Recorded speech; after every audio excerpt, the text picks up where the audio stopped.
Problem. Problem is the conflict that occurs between characters or events in the story.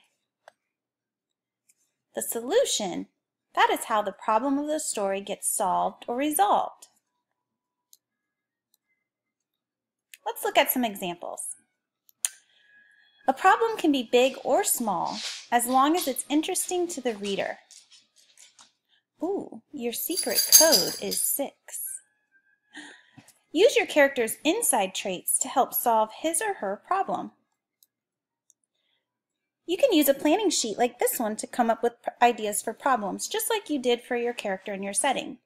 Sometimes it's hard to think of a problem, so you can always use some examples in this video if you can't think of anything on your own. Maybe my character lost her lunch. That's a problem that could really happen in my story.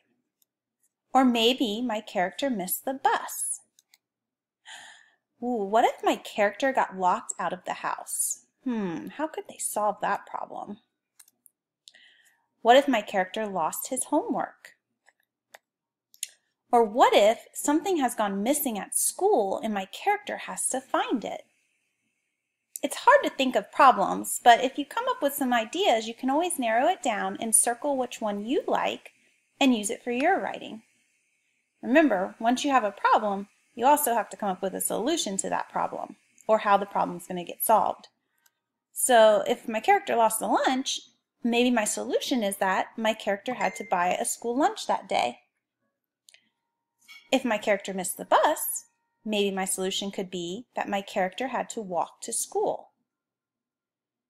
If they got locked out of the house, maybe they have to create something to help them get into the house.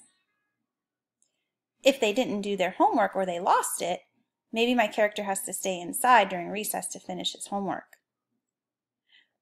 And if my character is looking for something at school that has gone missing, maybe I can come up with some clues in my story to help them find the missing object. Remember, your story's problem can be big or small, as long as it's interesting to the reader. Good luck, Stallions!